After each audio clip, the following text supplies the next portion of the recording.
General nerdery.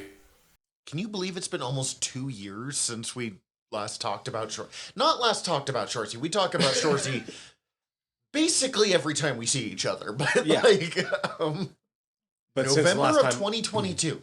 that's wild. It is early June of 2024 doing this. So 1.5 years. Y'all still were doing recommendations. Yeah. And we had just dropped news. So I re-listened to the episode too. It was samesies. I feel out of the loop. I'm the only one that did not re-listen to the old episode. You're not missing much, to be honest with you. Zach's being hard on himself. It's still a good episode. All this stuff, I was like, I'd love to follow up on that as we were talking about watching the Sandman TV show. And I'm like, well, that'd be weird if that came up again. Anyways, welcome to General Nerdery, your podcast about liking things. I'm Zach. I'm Tyler.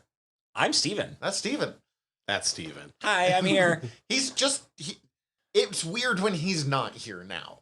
True. True. I'm like a growth that you're familiar with. What have we been ingesting? I just want to move past that. I'm just going to... Move past Steven's growth? Yep. Let me see. A ton of Shoresy.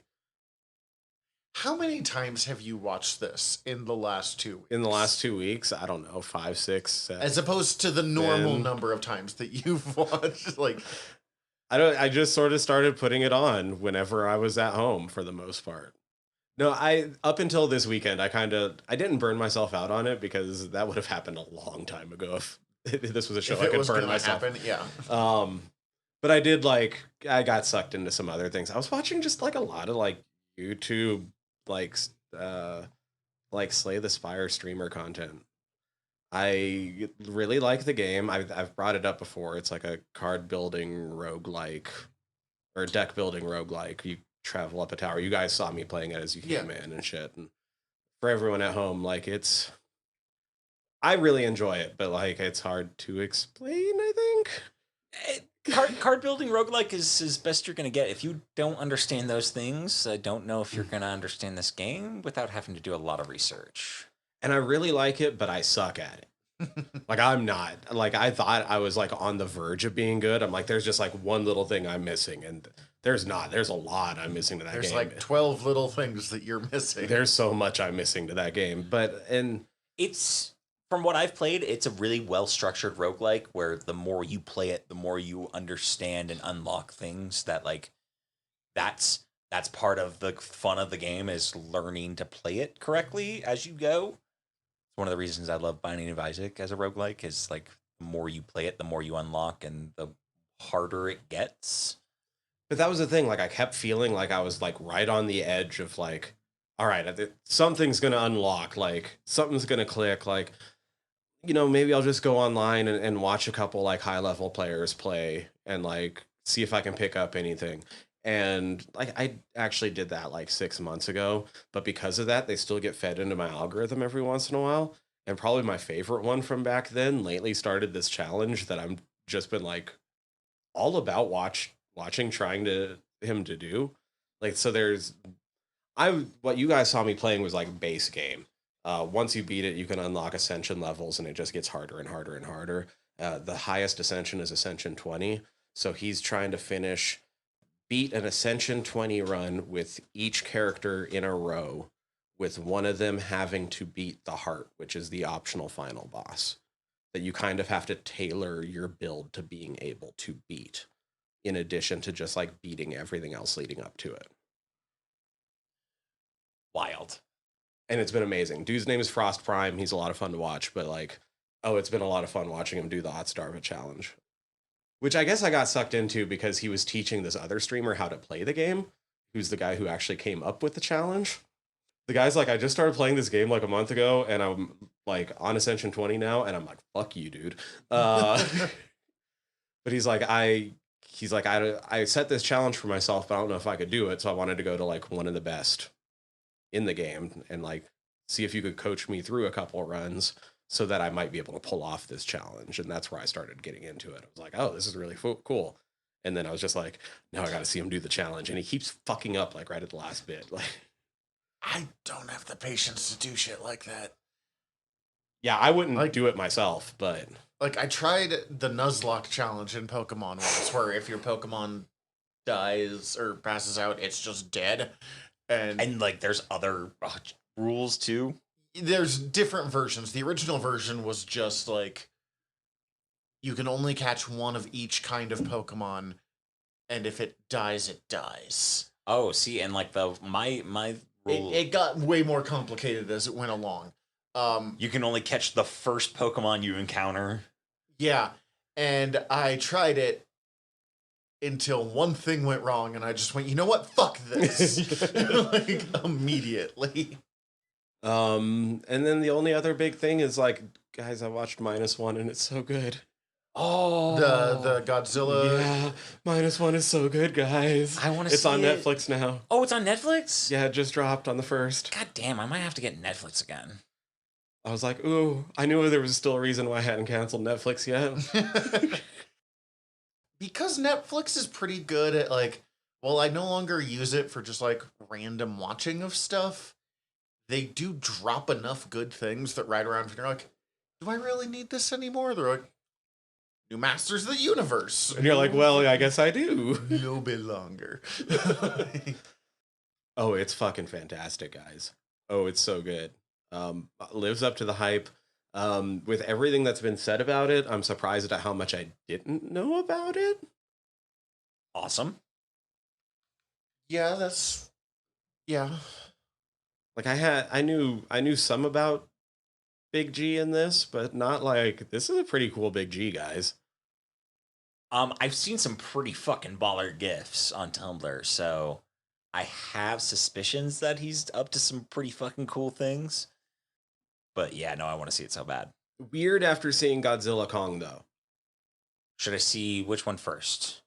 Just separate yourself. Yeah, it's just, the thing that was weird is that like -1, he's like half the size that he is in Godzilla Kong. Okay. Godzilla Kong is about big monsters go boom. -1, if I remember, is a lot like original Godzilla, where it's about the deep shame and trauma of Japan in World War II. It's kind of a, even taking into account the original Japanese cut of the first 1954 movie. It seems to be an even more Japan-centric version of the first one. Because it's kind of a reboot. Like it hits a lot of the same beats as the original movie, just kind of more grounded. And I forget, you've seen Shin Godzilla, right? I haven't seen Shin yet. No. Oh, that one's I- supposed to be really good. I haven't seen body horror Godzilla. it's incredible, and you should. I know I should. This will probably make me, because now I'm like, ooh, Godzilla. Ooh, give me more Every time we Godzilla. talk about these movies, I remember how much the three of us want to do a monster movie, Figure it out. kaiju movie podcast, and just how, like, I really wish I didn't have to work a job so I could just be like, Exactly. this fun podcast. Yeah, same. I'll do a different podcast every day of the week. Fuck it. I don't care. Right. I don't mean, I don't want to say too much about it. You guys really have to Days see of the it, week. but yeah, we should have weekends so we can, consume the media to do the podcasts. I want to say a lot about it, but I'm going to hold back. But like, see it. Excellent. I want to real bad. I plan to. I think that's about it. The problem is I don't remember what I shared last time I was on. Yeah, that And- starts to happen after a while. I've been watching random movies, just putting on movies and just like, okay, well, I'm just going to watch that. Me and my partner watched Runaway Jury. 2003 film with John Cusack, Rachel Weisz, Gene Hackman, Dustin Hoffman, and a bevy of fucking character actors that I can't remember their names, but you recognize them. It's a hell of a cast. Yeah, it's a fucking courtroom drama crossed with a heist movie. I feel like I saw it when it first dropped on HBO, but not since. Yeah, it's one of those, I feel like I remember this movie, but I could tell you no need do you need to go check. Like, you don't need to go out of your way to watch this movie. But like, if it comes up, don't resist it. Like, if it comes into your path and you're like, well, oh. Not up to anything. Like, if you're looking for a movie and you're scrolling and it pops up, it's like worth the watch. It's really fun. And holds up surprisingly well. There was like, this feels like a pre-2001, pre-9/11 thing happening here, which was weird, which is why I remember that that it was filmed in 2003 or released in 2003. I watched 27 Dresses, and I haven't seen that since college. I love your love of the rom-com. And I watched Tickets to Paradise, a newer movie with George Clooney and Sandra Bullock, where they're now divorced and their daughter is just graduated from college and is like deciding to not do what she was planning to do, like college wise, and like become a lawyer, and is deciding to get married in Fiji and have a destination wedding in Fiji or Bali.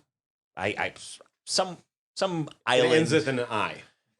Yeah, A place where dickheads do destination wedding. I'm sorry, I hate the concept of a destination wedding. If you're going to invite people, you can't do it. Super beautiful island, and they have to go there and try and stop her from, they think, ruining her life and getting married. Fun, weird, romantic comedy. And Caitlin Danvers, I think, is her name. I'm not at all close on that, I think, but she's in Booksmart. Devers. There it is. Thank you. God, Booksmart's good. Booksmart's so incredible.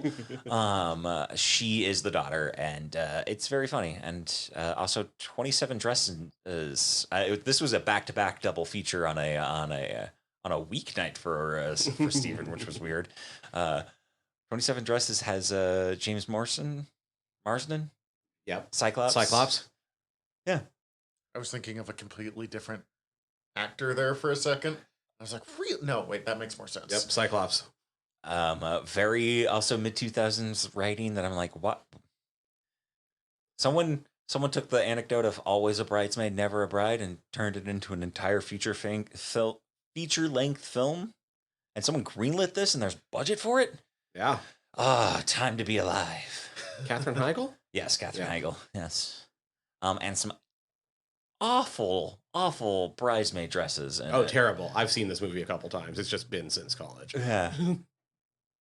And then me and my partner have been watching The Owl House on Disney Plus, which, holy shit, guys, there is Owl House fucking rules. Owl I've House. not seen much of it, but I've watched just the first season. We just finished the first season, and our friends, the Amy's, recommended it, and we got into it and then fell off and then got back into it now that we have time for it. But holy shit, dude, there's some legitimately incredible fight scenes with like really cool, badass animation to it.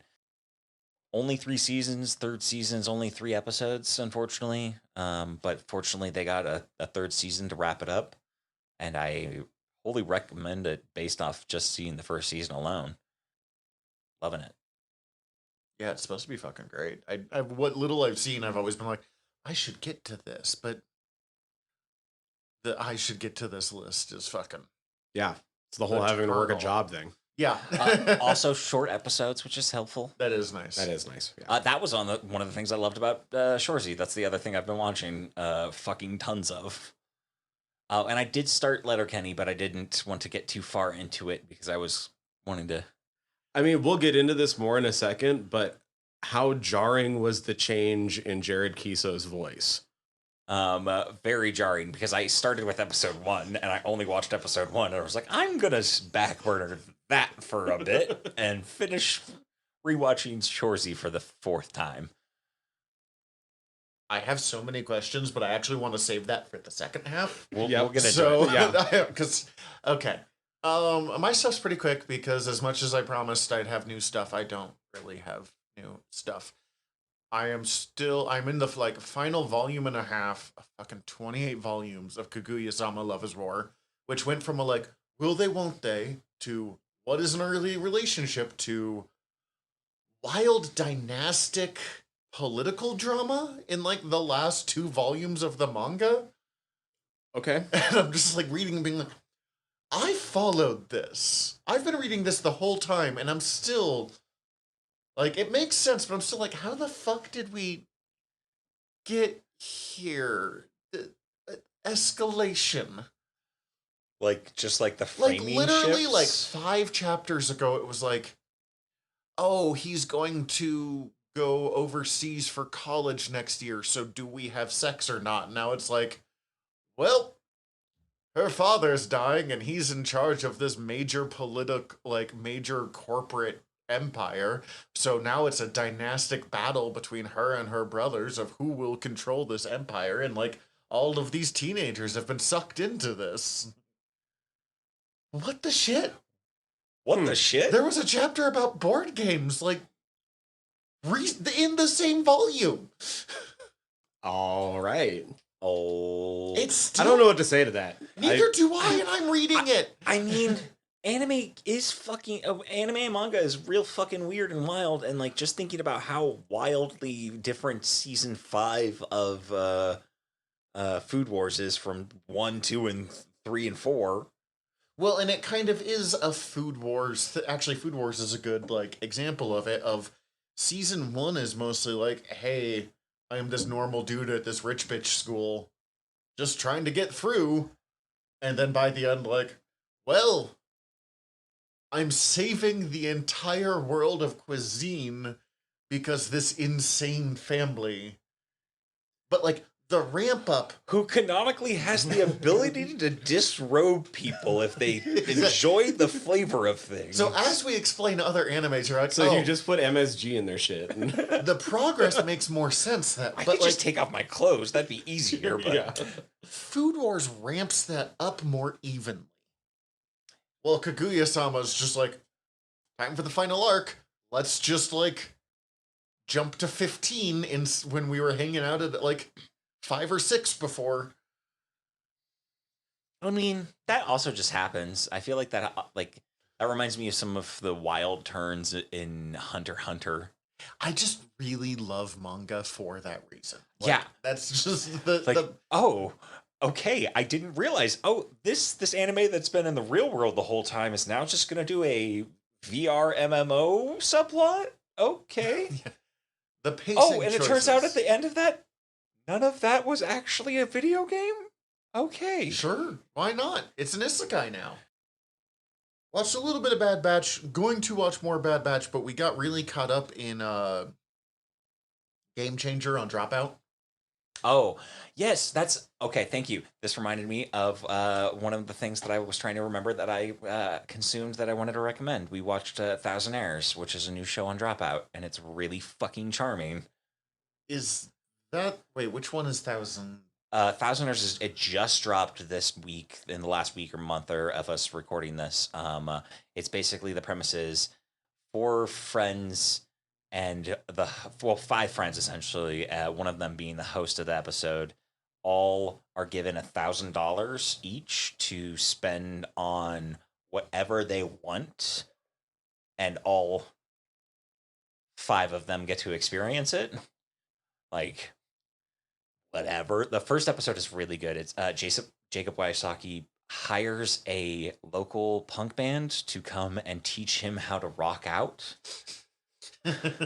Nice. And they just do like a quick little bit, and then he sings a song for them, and it's just fucking rad as shit. And then someone else, But you could spend that like $1,000 on However like you here's want. a really expensive meal, and like here's a- basically okay, I the like way it. the way people do it in the first episode is like, I'm either going to give myself a really, like, I would never spend this money on myself, but I want to have this experience, and I'm going to check out this bucket list type experience for myself and have you guys experience it with me, or I'm going to pay to have you guys experience this wild, weird thing.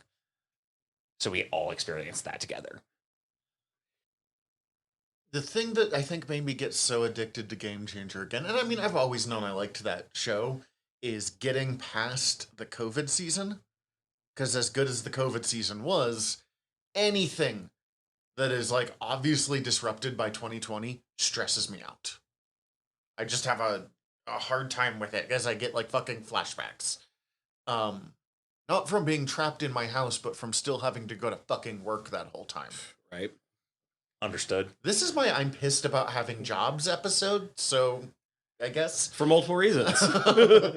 but what I like about Game Changer is just the variety of, I mean, beyond just the variety of games, the variety of prizes And content. because you might win a trip for 2 to anywhere you want in the world, or A weighted blanket. a Roomba.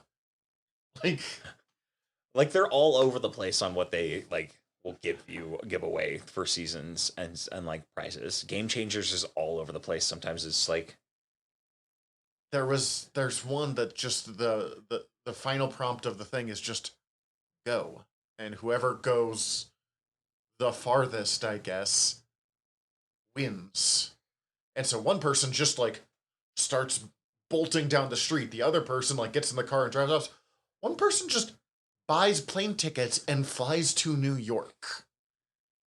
And they've got video of them doing it. So like it's behind the scenes is fucking incredibly heartwarmingly charming. I was just like, oh, this is delightful. But also the person does 2 plane trips to New York, and luckily like because it's work stuff, they can just charge it to the company or whatever. But also they won a Roomba for that. That is like I haven't been rewatching it myself, but a buddy at work has been telling me that he's been rewatching Legends of the Hidden Temple.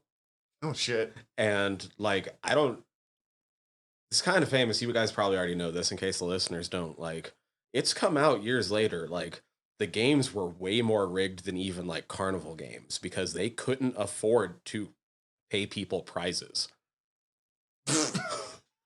Oh wow. Our budget is too small, so Yeah. we're gonna make people fail. So like those games were like ultra rigged so that only like 3 or 4 people would ever win in the course of the game. Oh, that's But incredible. he said he's been as he's been watching back through it, like the runner-up prizes have been things like a carton of Nesquik. and it's like funny, but also like so So fucking sad. mean. It also makes me think of like how Price is Right as a full paid trip to Bozeman, Montana. And I remember being a kid with a fever, like usually like, I want to win that fucking appliance or whatever. But Yeah. like, you know, then being like, I could use a new fridge. and I was like, I don't want to go to Bozeman. I've been to Bozeman. I don't want to take a plane to Bozeman. I'll just drive. And I don't need to take a friend with me. I don't want to inflict this on anyone else. I can pack weed myself and go to Bozeman. There's I don't need only to go so through many TSA hours for that. I can spend at the Museum of the Rockies. The answer is a lot of hours. That's but like, true. I've never been and I want to. well, you and I will do a fucking day trip to the Museum of the Rockies sometime. That fucking like, Hell yeah. yeah. Yeah.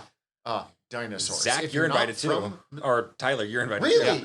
I'm invited. As the only one of us that drives. I was guess. looking at him when I said it. I just said the wrong name. I'm sorry. I guess. That came out way more intense than I meant it to. Anyways, and then yesterday, 2 days ago, I started rewatching Ahsoka because my buddy and I have been going through the Star Wars stuff he hasn't seen. It still fucking rules. I think I'm gonna binge it like right before the Acolyte starts. That's fair. I know it's like completely different time periods, and I don't need to link those two things, but I think that's just I gonna help get me. why you are. Also, I can see why Ahsoka is harder for you because you have not watched Rebels, while I'm like, literally anything that'll give me more Rebels content I'm into. Oh yeah, see, I no connection to Rebels, but I am like Rosario. Yeah. Come here, Rosario. I love you. Say it like that when you're rubbing your hands. Come like here, that. Rosario. Yeah, that's what I got. So I guess we'll take a quick break. I almost started going, bye. Right. Like, wait, nope. That's it. Wrong No. show. We have so wrong- much to do. Wrong part. Take a quick break, and when we come back, let's set the fucking tone.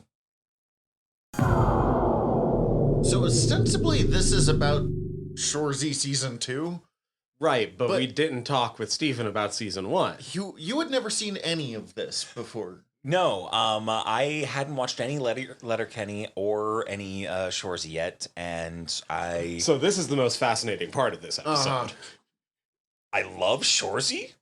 It's great. I started watching an episode of Letterkenny, and just because it like auto played it at one point when I like as a suggestion, and I was like, oh, I'll give it a try. I need to take maybe a break from Shoresy. I finished that episode and I immediately got back into restarting Shoresy. And I will go back to Letterkenny. I definitely like Shoresy more. I think weirdly enough, I'm a real sucker for sports, like sports narratives. And it's a really good one. It is. Yeah, it's fucking great. And as we get into talking about season 2 more, a kind of unexplored one for the most part. Also, our description of it as evil Ted Lasso continues to follow, like, including, like, the themes of relationships becoming way more, like, significant in season 2, and... Yeah. Yeah. There's a lot of weird parallels.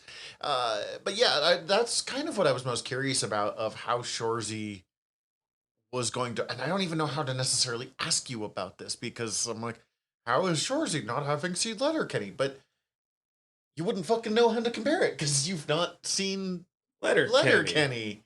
But, like, we both went in with at least a kind of understanding of what we were going to expect, even though it ended up being a very different show than Letterkenny. I also kind of trust in general your guys' judgment of what you think I would generally be kind of interested in. I'm also very easy to just try out a show, and I will let you know if it's not working for me, and I wouldn't necessarily be on that episode. Nothing to say if I'm also, I could just be scheduling if I'm not on an episode just for future. But like, I wouldn't put myself in a position where I would talk bad about a show if I didn't have anything nice to say about it. We did all do the Morbius episode. I know that's not 100% true. That's not 100% true, but I wouldn't do it for a show that you two both clearly like. But like, I really like this show a lot. I've already recommended it to my brother, who's I think gonna love it once he watches it. I recommended it to Ryan at work, who is gonna love it once he can watch it. I'm amazed he hasn't seen it already. He doesn't have Hulu, so okay. So I might have to either share my password or figure out a way to get him it to watch. Wink. God, I know a guy at work he's not there now. This was like a month ago. Anyway, he overheard me talking about it at one point and decided to check it out. And he ended up pointing out to me like a couple chirps that I had fucking missed that just have me rolling now. Fuck, season 1, when he's the biggest fucking sea in the world. There's the bit he's like, "Oh, did they think you were going to grow into that?" I always caught that part. Completely missed the fact that he follows up with, "Were they sad that you didn't?" Also, just like to hear that bit and then just like an echo of cascading jokes of Tyler referencing that on word balloons and or other things, just like immediately setting into place, and I was like, fucker. Yeah, you definitely register a lot of things that Tyler says in everyday conversation the more you watch Shoresy, and you're like, there you go. I feel like I've also started to pick up a little bit of some of the cadence of it, and in talking to either people at work today, which was fun, and then yeah, Keeso's writing is really like addictive, because Jared Keeso wrote, I think he wrote all of this himself, or at least mostly. I mean, I think it's mostly like him and Jacob Tierney. Yeah. Who's Glenn and one of the announcers. Which one? Renee. Benny Brodeur. Benny Brodeur. Renee Brodeur. Oh my god! So we watched. We watched. Such a fucking great bit in season 1. I do love it when you just like they're just narrating it, and it's just is that French? French, because they're from Quebec. We watched Backlash, CC and I, which is a WWE pay-per-view event, and they did it in France this year. And CC pointed out that if you listen to the French announcers, because they'll like go to them, it basically just sounds like those two the whole time. And Backlash was fucking incredible already, but it like got so much better with the moment. Like, If only JJ Frankie JJ would have shown up. JJ Frankie JJ. that was the worst French accent. Yes, man. So I am Batroc Zalipa. I would like to apologize. To all French people. We will not get to more. not to all French people. We'll To eventually some get of into more season 2, but like, how far in did it take for you to get hooked, and what did it? Because I remember you watched the first episode or two and you were like, not as... There's some things we've shown you where like 10 minutes in, you're like, I love this show. But you seemed a little uncertain after the first episode. It's hard to say in that, like, it's surprisingly easy to binge. And I say that in the best possible way, in that, like, I came home from work having had finished it, and I was like, oh, I'll start rewatching it. This is a day that I came home from work early, so I had a little extra time. And I started watching it, and I just was laying on the couch, and I blasted through the entire 2 seasons in one go. Yeah. Without realizing it. And it was incredible.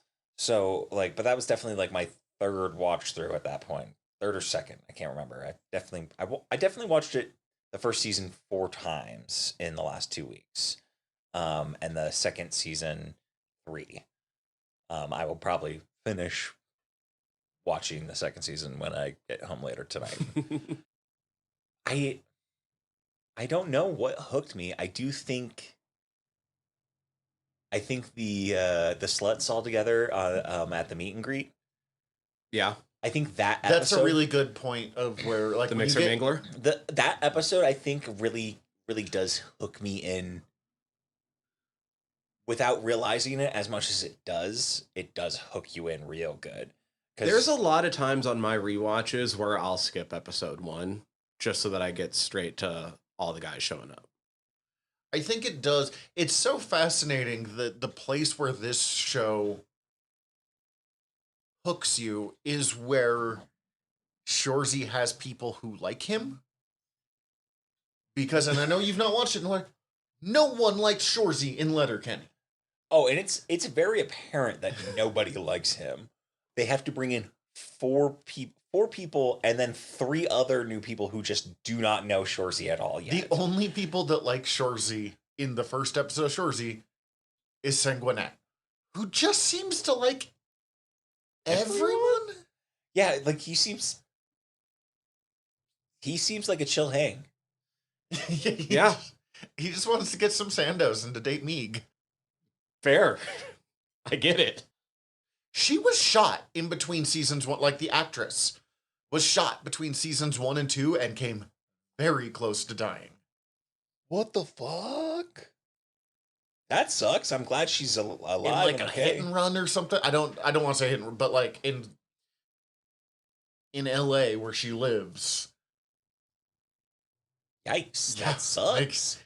like, I'm glad she's okay and recovering. I guess not important to this story. Just I remember reading that being like, holy fucking shit. Like that's That brings me to a good question that happens in episode 2, though, that you guys didn't touch on in the first season episode you did. all right. Popcorn chicken versus popcorn shrimp. Chicken. Popcorn shrimp. Here is my reason. Deep fried shrimp is not as good as other shrimp. Yes, you're right. Like when you saute shrimp and have a good butter sauce and stuff, that's so much better. Counter tempura fried shrimp.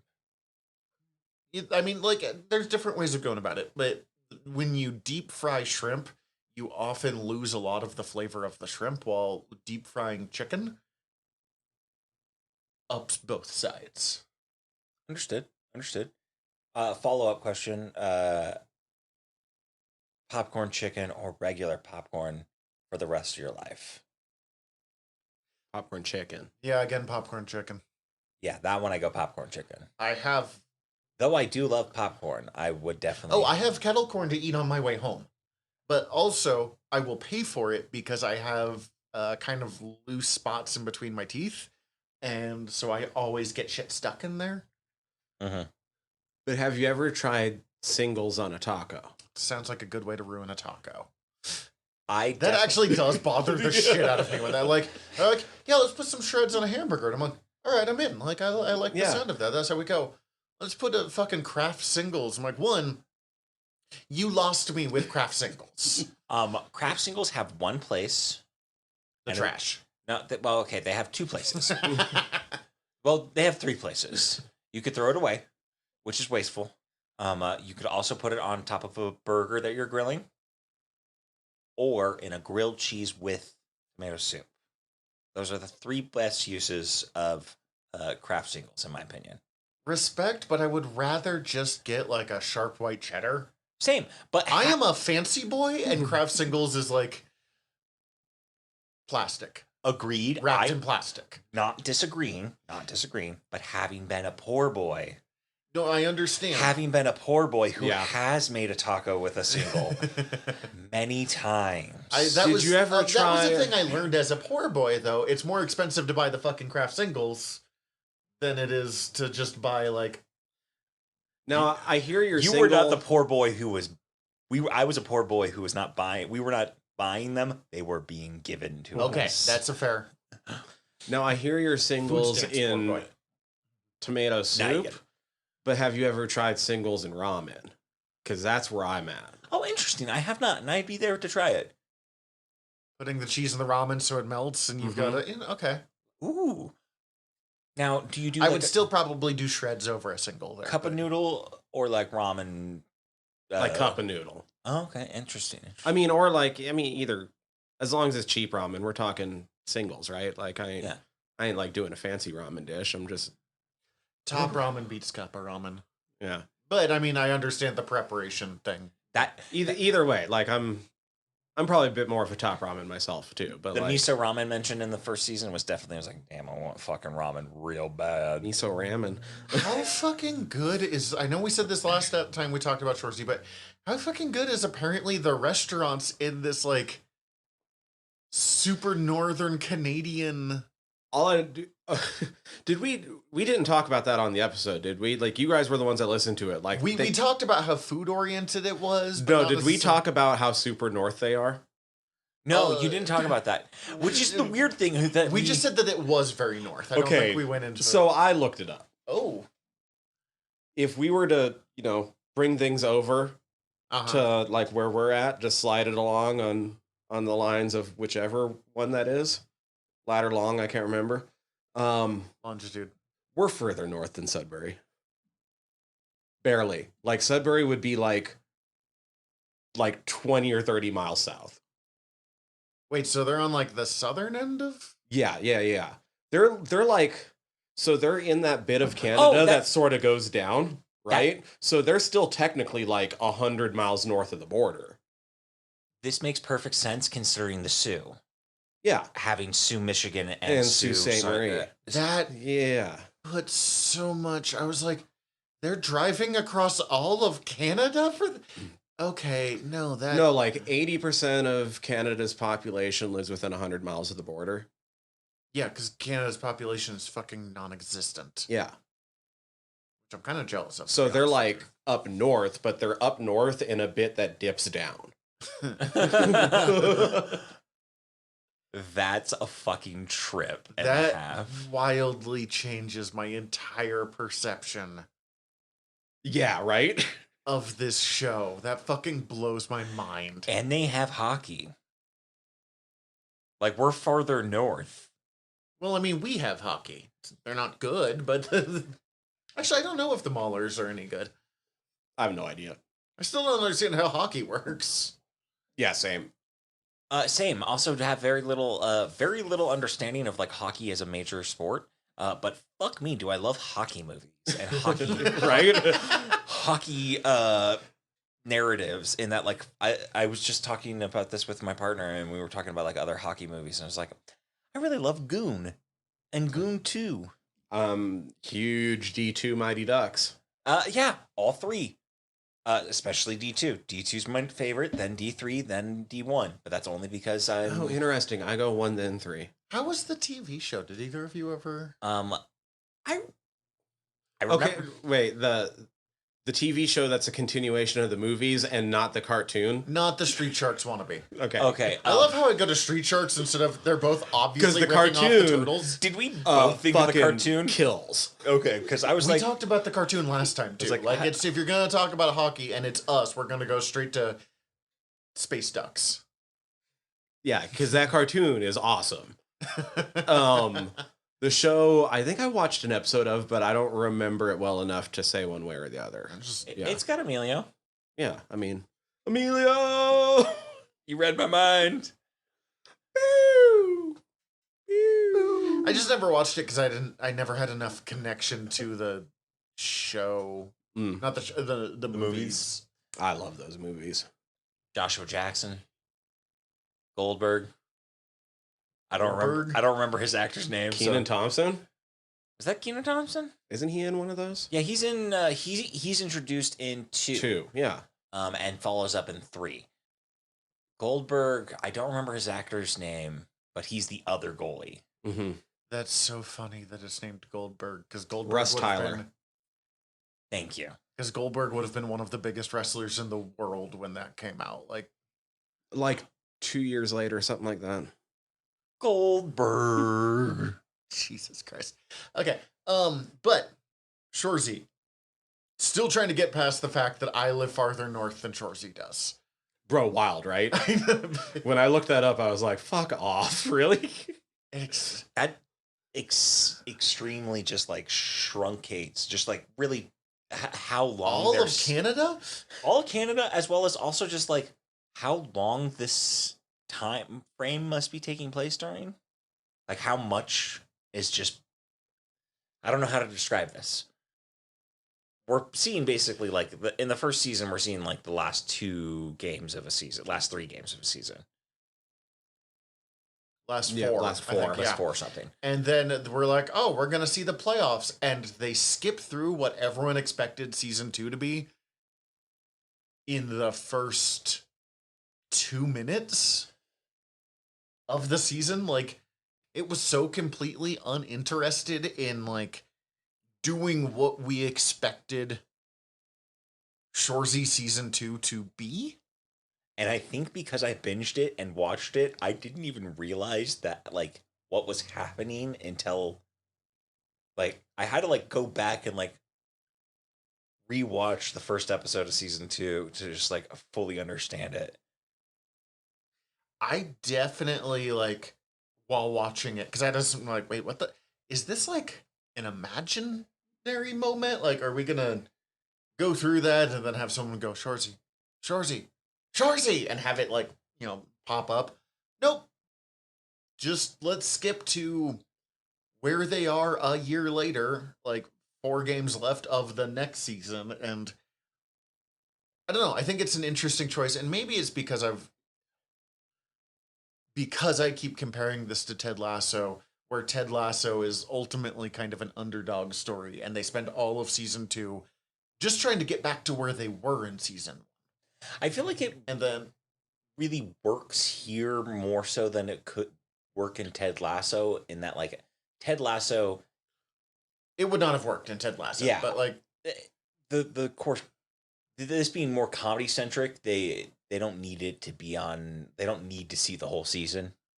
just I think the fact that, like, Keeso is apparently completely uninterested in, like, more of the underdog. And all right, we examined being dead last. Now let's look at what it takes to be first. And that's what I was kind of getting at earlier, is that most other sports narratives never look at that. Because the ongoing question that they keep saying is, like, do we want to be the best team of the season or the best team ever? I've never seen a show, but Yeah, and like every fucking other instance I can think of, they're always like, even if you do multiple series, like sequels and stuff, they always get like reset somehow to like a different, like, you guys are base level again. You're the underdog again. I know you won all of that shit, but now you're it's in D2. Now we're facing the Greenland guys? I don't remember. It's not important. I've completely derailed us. Are they? Is that? Yeah, they do the Goodwin games in the second one, right? Or is that the third one? I know the third one they go to basically like college, but it's not. The college. second one is the Junior Olympics. Okay, yes. And this foreign team is the main Yeah. thing I remember. Oh, Yeah, it's Iceland. That's it. Here's why you're fucked again. yeah, and it like they all of them, everything I think, unless it's focusing on a single player, really resets like the whole narrative to be like, you guys are underdogs no matter what. That's fucking weird. I've never thought about that.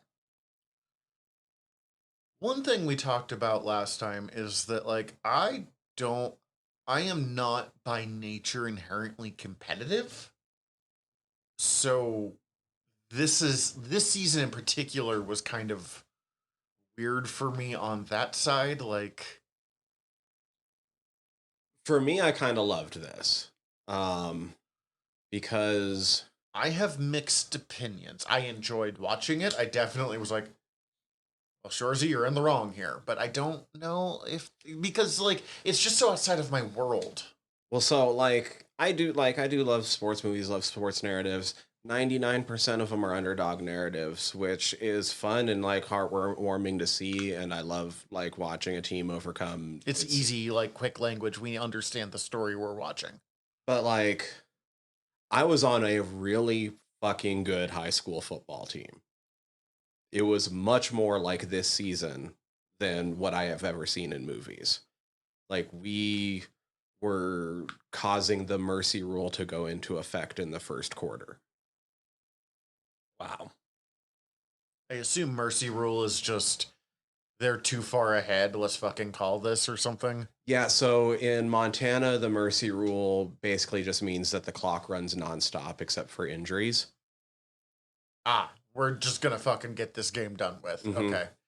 Oh, It's- that's it's- embarrassing. Oh my It's god. different in different places. Like we did actually play one game in Idaho, so we played under their mercy rule, which is oh god, I'm trying to remember the point threshold, if it was 35 points or 45 points. But if you were either one of those ahead going into halftime, the game just ended right then. And if you went up by that much after halftime, the other team would get one series to try to bring the point back within. Mm-hmm. And if they didn't do it, the game was over. Okay. And we ended the game the first series after halftime. Wow. So yeah, this is it's just a very different way of looking at stuff. I'm not saying I am saying there's places where Shoresy is definitely fucking wrong. But also again, because I'm not inherently competitive, maybe that's what you have to. I mean, some of it, like, even like Nat kind of points out that he goes a little bit far with like the way he threatened Fish. But I think part of why it hits so hard is because the episodes are so short. We have such a short time with this. Going back through it the 7 times I did or whatever this past couple weeks, like in that first episode, first episode and a half leading into that situation, every time Shoresy interacts with Fish, he reminds him of exactly how many games he's went without a goal, when his position is to be scoring goals. Yeah, like that's like a whole recurring bit. Like they do it at least 3 times, I feel. Yeah, because it's on episode 3, I think, where it's like score a point or get the fuck out. I also thought it was an interesting parallel that I noticed on like my third or so watch of it, that it seemed like Nat was.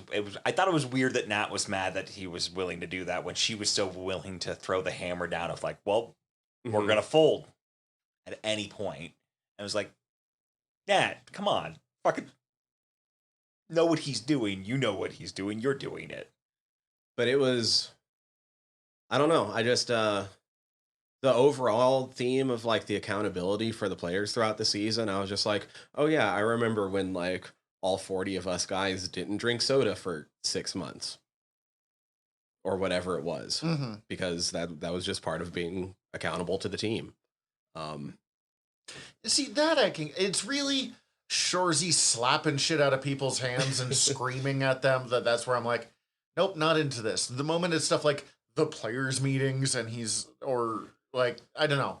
The problem is there are situations where you have to turn it up a notch, and the problem with Shoresy is that his normal baseline is already so high that when he turns it up a notch, it does become abusive.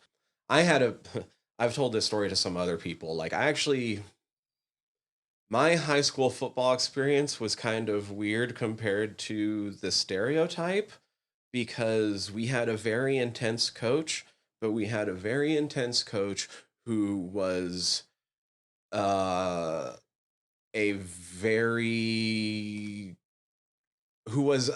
born again Christian, evangelical born again Christian.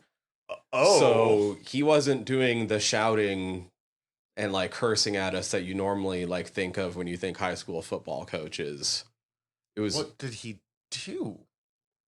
Well, a lot of our team philosophy was built upon, oh God, I can't remember what verse it is. Well, I remember the verse. I don't remember where it's from in the Bible, but greater love has none than this, that he lay his life down for his friends. Small town Montana, boys. But that meant that there was one game where we were losing going into halftime. And it was an away game, so we didn't have like a locker room really to go into, especially because this was like Class C football. So we were lucky like that the fields were in that good of condition.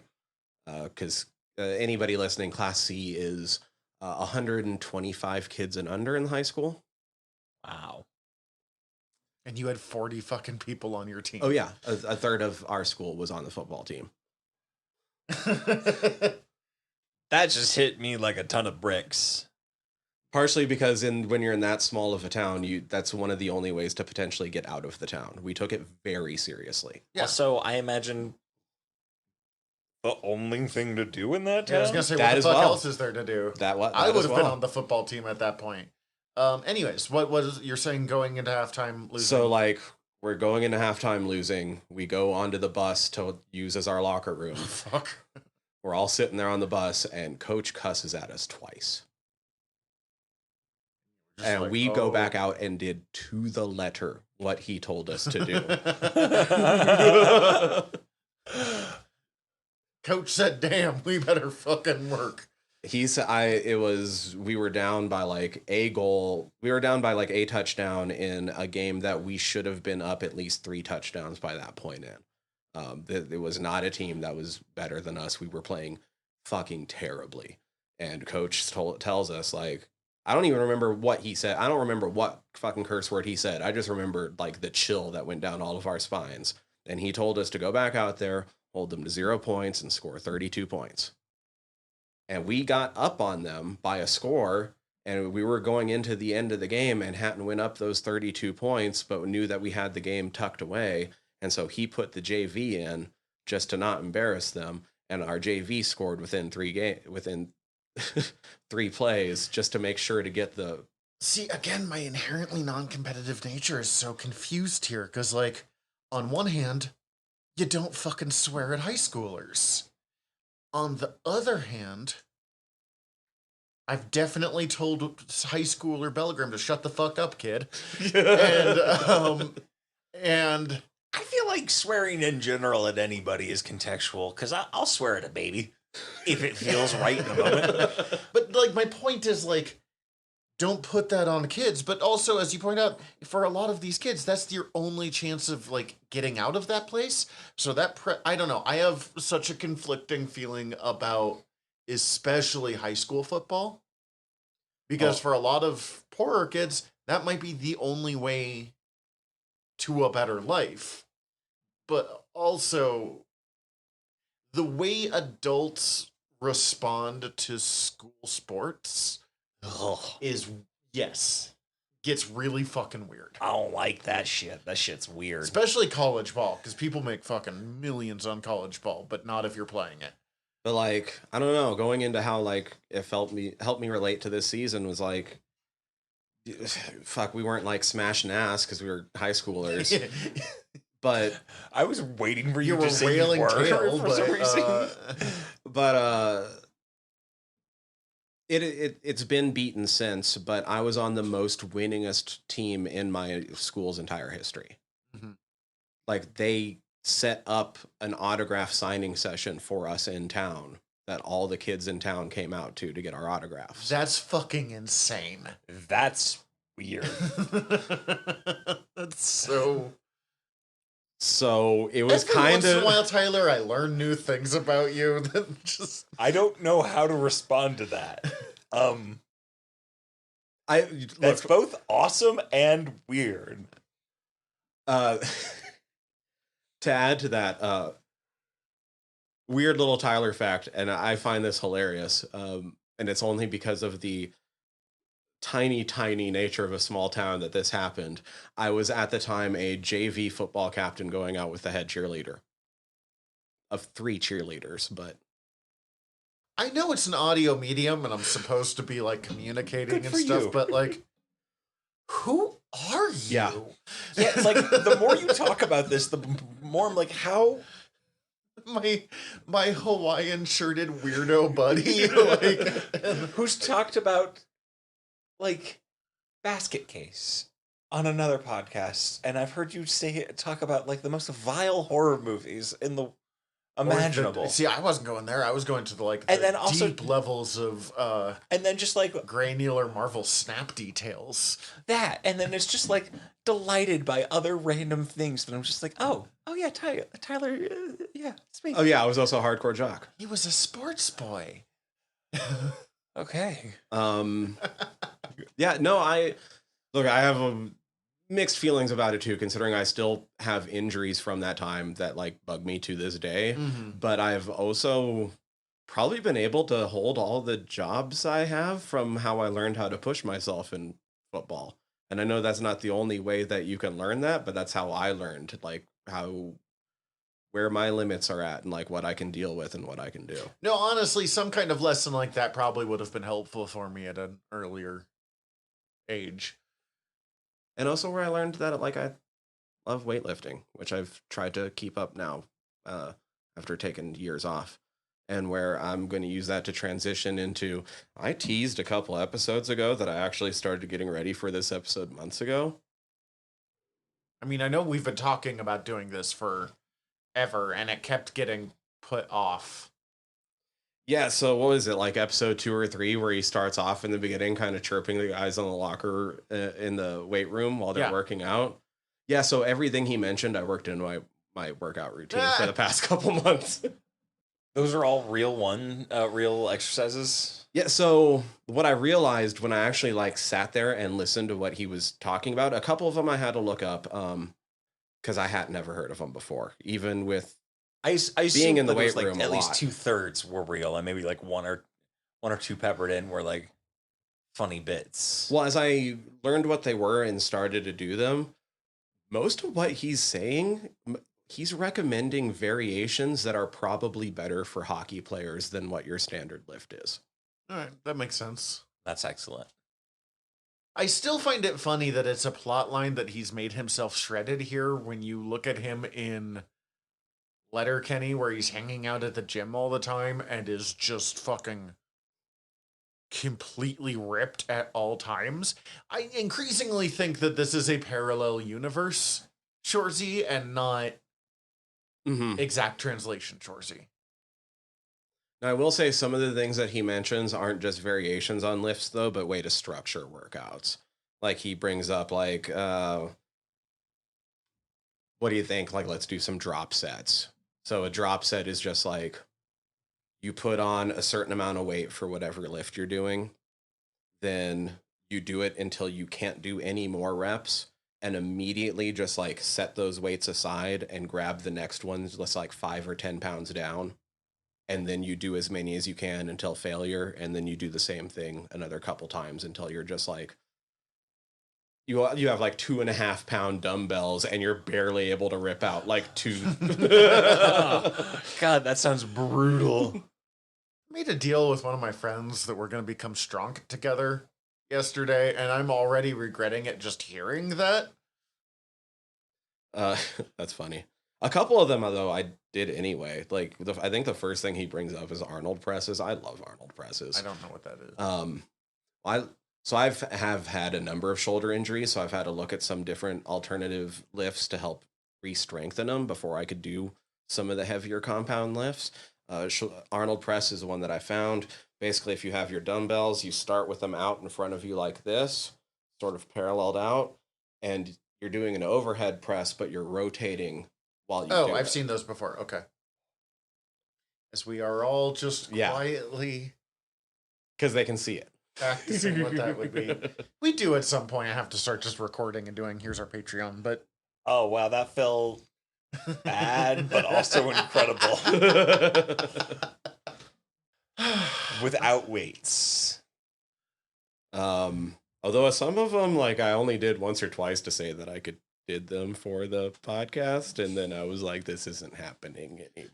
This sucks ass. Which one was the worst? Or at least it's not happening at the gym, because as much as I've been going to the gym for like 8 years or whatever, like, there's still a certain amount of social anxiety with some lifts that you just know that you look like a goober doing. With, like, the big one for me out of the list of what he names off, probably being renegade rows. I'm not going to show you guys right now just because it requires a little bit of room, but, like, you get down, like, in an extended, grab some dumbbells, and then you would get down in basically, like, your extended push-up, but then split your legs because that's kind of going to be your base, and then you're doing rows with the upper part of your body. Oh. Well, like, in push-up? Yeah, you're down like you're in a push-up, except you're fully extended, right? Okay. And then, but you're bringing your arms up. I hate everything. Just... Oh yeah, that sounds like a nightmare. And also, depending on the depending on the gym you're going to, that might suck to do. Yeah, and that was the other part of it. I really didn't want to do it without being able to see myself in the mirror. And there's only so many places in the gym that I go to where the mirrors go down to the floor to be able to see myself while doing it. And most of the time, those spots are took up. So Dumb. But I don't know. I know. I've been through, like, kind of what it takes to be the best ever in a certain scenario, and I was like, this is cool. Finally getting to see this. No, it's really cool. Like, Yeah. As much as it is not me, that doesn't mean, and there's places I disagree, that doesn't mean that it's not, like, a viable way to go about stuff, or not an interesting thing to watch. It did teach me a lot about Shoresy in a way that I thought was interesting. Like, his relationship with Michaels, which is not big in this season, but was one of the more interesting things as it made me understand Shoresy and why he doesn't get along with necessarily Riley and Jonesy. Mm-hmm. Because he can find you super annoying. But if you can at least a little bit take it when you dish it out. And, like, Michaels doesn't really dish it out, so he also doesn't seem to care that much that Michaels can't take it as much either. Like, he's got that back and forth. You know, if you're going to throw shit at me, I'll throw shit at you back. But if you don't throw shit at me, I'm not going to throw as much shit at you. But also, you can be as weird as you fucking want to be as long as you pull your weight. Is an interesting look at Shoresy, because he's so much less shitty to Michaels this season. He's still a dick, because he's still Shoresy. But, like, you know, everyone keeps being like, is Michael just being weird? And instead of last season, he would have just fucking dragged him for that. This season, he's just, goalies are always weird. Whatever. Like, Yeah, goalies are always weird. That was one of the things that I think also got me hooked in it through my first watch through of both seasons, of recurring bits. I really like... You will fucking love Letterkenny then.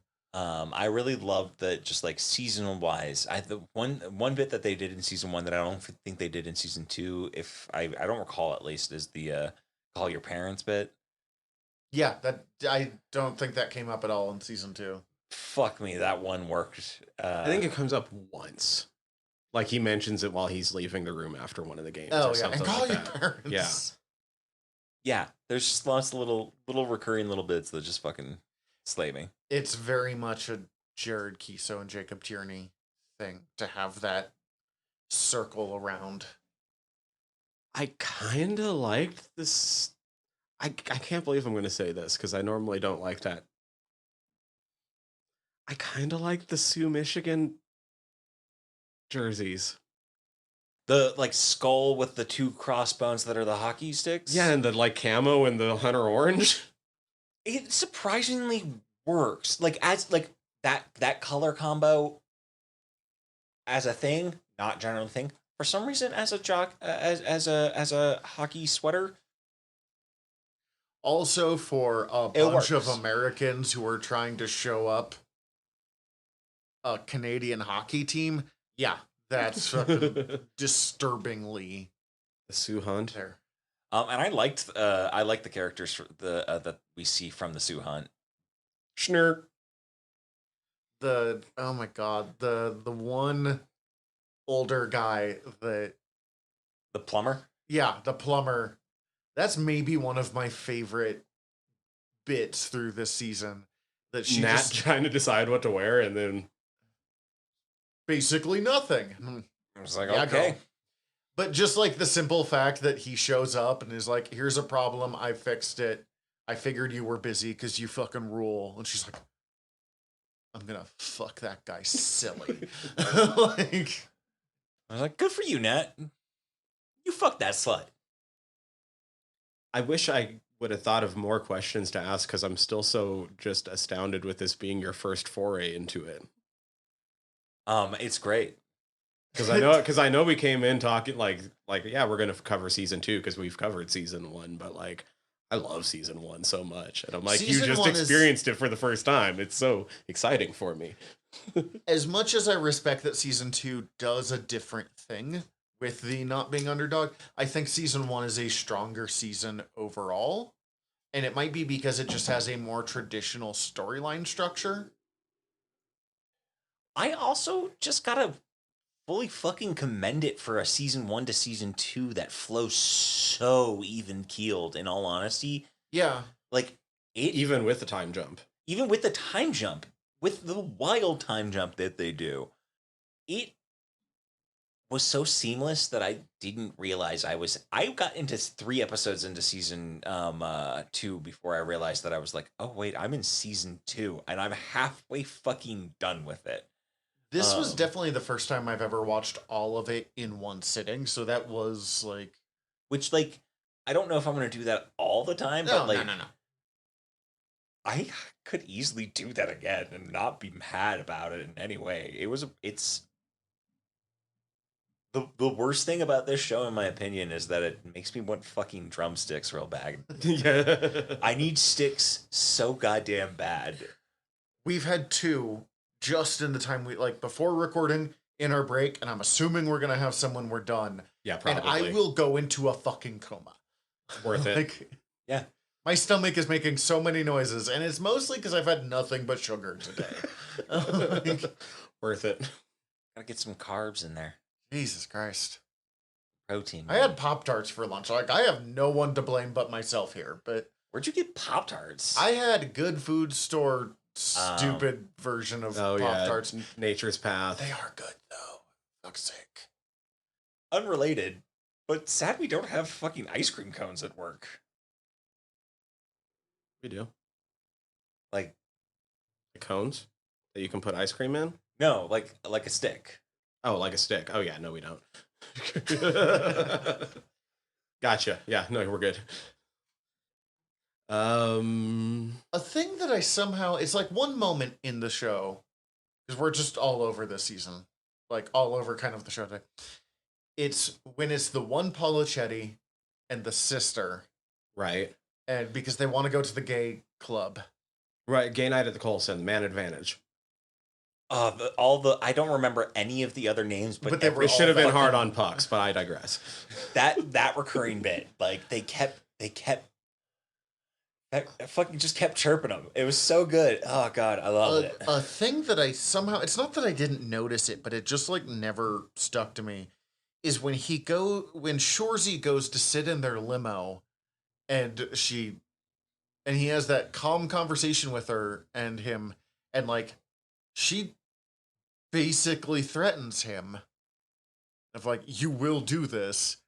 And then afterwards it pans over and you realize that there's like a bloody corpse next. I mean, we don't know it's a corpse, but like either a bloody corpse or a very soon injured to be corpse. Like nearly a corpse. I don't know why I had forgotten about that part. It so completely changes everything involving not just the Policettis, but like But mostly the Policettis. definitely the Policettis, but Shoresy himself. And like we talked last episode about how we don't actually know what the Policettis do to that guy at the bar that like was attacking, Right. that has him wearing the turkey costume and all of that, but like Or the cuckoo clock. Mm-hmm. and And then ass. Oh yeah, The donkey yeah. costume. But like, Holy shit. Also, the fact that that guy's in jail when we see him in season. thank you. I was trying to remember if that was the same guy, Yep. and I was like, okay, yes. That was the same guy. Yeah, he's the I don't remember what they named the other team because they became the Algonquins, Oh, The Tropic of Answer. which is a pretty good. It's a really good name, right? Oh god, and Shoresy talking about space. just remembering the what's the name? Metagalactic.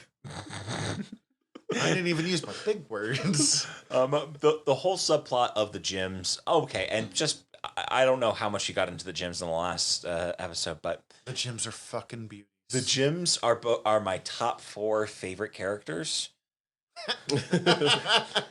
individually and categorically. Okay, so now I have to ask, who's the 4th? The gyms. Oh, so it's the gyms and then Jim. Okay. Jim.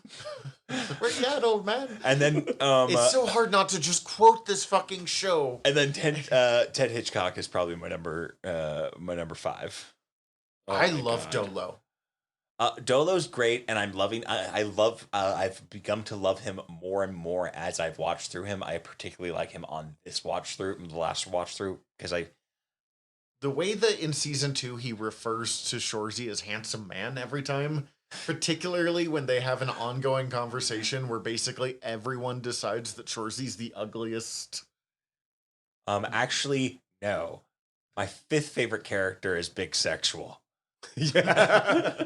Big sexual. Big Sexual. And then I love that that's a real woman. That's a real Canadian. Like oh, yeah. pop star? Lorraine LaBouffe. Laurence LeBouf and Rev and I think they're all real Quebecois starlets. which is such a fucking phenomenal bit. But she's my 6th favorite because of just like 12-inch cunt fucking sends me.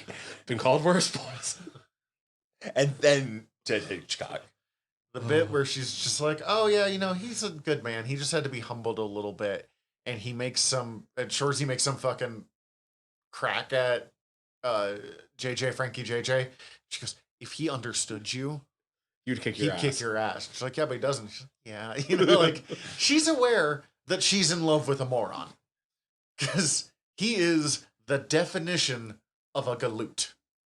Oh yeah. He's Oh my god. How the conversation between his exes, like they suddenly just don't care about him cheating. It's about having to deal with his eating habits. like, Which like oh, he cheated on me, but also like it's his starlets, whatever. It's a whole thing. But it's the fact that I was doing his laundry and I fucking found a foot-long Philly cheesesteak, Oh, Subway Philly God. cheesesteak, and then an apple pie in the pockets, and it's like, JJ. Kind of impressive though. Respect for your choices, but fucking disrespect for the wastefulness. Finish your food, man. Or at least put it in the fridge to have it later. You were talking about how your cadence has been affected by this show. You straight up sounded like Sanguinette right there. Oh fuck, man! I love all these characters a lot, actually, more than I thought I would. It really like because Sanguinette's great. Sanger. even Meeg and Zeeg, who like I enjoy them, but there's not a lot to there. But there's something hilarious that Zeeg is just this like absolute degenerate. Yes. Because I was there too. I like them being a duo that you're only ever see them together, right? Other than that cutaway Yeah. with Zieg, yeah. Yeah. And obviously they have times apart because Meeg has been dating Sanguinet. Mm-hmm. Look, Keeso just writes great trios in general. Like, I realize some of the groups we've been talking about are bigger than that, but like most of the time they're, and it's something from Letterkenny as well. Yeah, his biggest strength is repartee. Mm-hmm. And so the moment that you give like small groups of 2, 3, 4, whatever, because like in Letterkenny it's Wayne, Derry, Squirrely Dan, and Katie. Which But Katie pops in and out. Yeah. But like fits in perfectly either way. I'm also just remembering that you've only seen the first episode of Letterkenny, so that's also like I don't even know if I finished it. In a big way. Did Wayne beat someone up and throw him in a dumps and throw him into the trash? I don't think I finished it. In I a love way, that the first episode, gyms are just like the better version of a couple gags that originate. in Yeah, we talked Letterkenny. about that in the other the 5 hockey players with Riley and Jonesy. The Fucking beauties, the gems. They are just, it's so easy to go with that every time. Anytime I hear the word gym anymore, I have to stop myself. Our names are Jim. But like I caught myself almost wanting to say that about a coworker today, and I had to stop myself because this was also a coworker who I literally just recommended this show to, so I knew they wouldn't know the reference. So I was like, okay, you can't do that with people you know yet. Not yet. Not yet. You haven't set the precedent that that's something you would That's say. the fucking tone. I haven't set the tone. Can I tell you, I was at work and we were doing training in the dish room, and the guy I was working with who's training like goes over to the person we're training and he's like, "So we try not to swear in this place, but with Zach we know it's a lost cause." So It's a lost cause with me too, then. because it's and he's back as the James, who is a guy I work with who is a sassy gay Texan. I fucking love. He's just the best. But like apparently it's just me and James in the background dropping F-bombs all the fucking time. Dude, I dropped so many fucking F-bombs in the same kitchen, and they've stopped talking to me about it. Anytime someone has been like, "You need to not swear so much," I'm like, we work in a kitchen, right? Like, and I'm so If I'm surprised on- nobody's ever brought that up to me in the back, but if I'm I don't on the I'm not floor, doing it on the floor. I get exactly. Like, yeah. Although I've definitely done that on accident and been like, so we both know I just said that and we're just agreed that I'm not gonna We're like good, right? My apologies for my language, but I couldn't say it any other way. I have accidentally said this person was fucking killing it to a shift lead, and I was like, sorry for saying it that way, But they were. but they did a great job, and I couldn't put it any other way. I really hope we get more the fucking, what was the fucking trivia? Oh, that's what I was trying to. Something to the top. Straight to the top. Race to the top? Journey to the top. I think it's Race to the Top. Anyway, the fucking announcer, love him. Love him. Yeah, what was that? Like, I feel like Also, Those are the guy in the background yelling shit.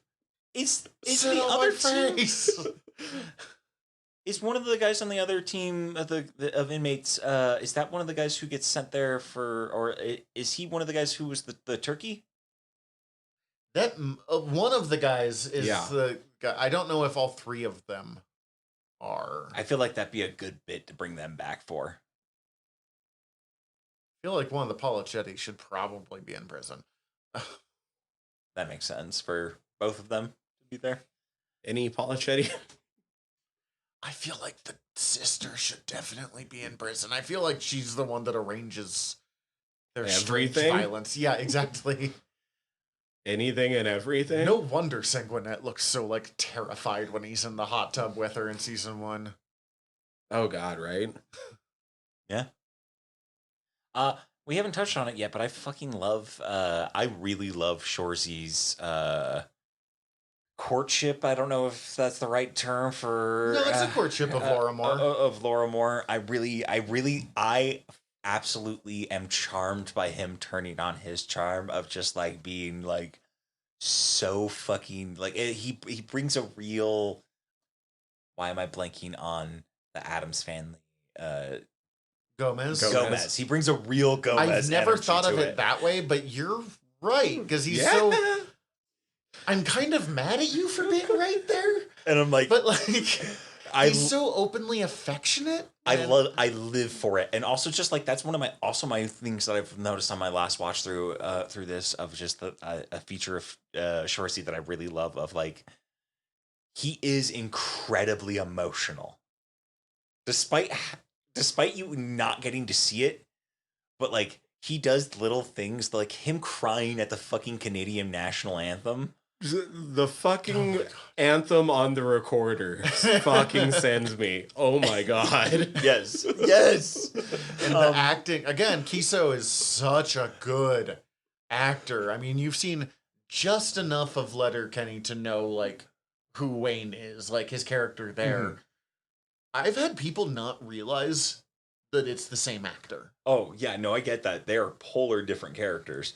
But like it's like the perfect like Clark Kent Superman thing. But just the way he moves, the way he had his fucking tooth surgically removed for the role so he could pull out the tooth like a hockey player.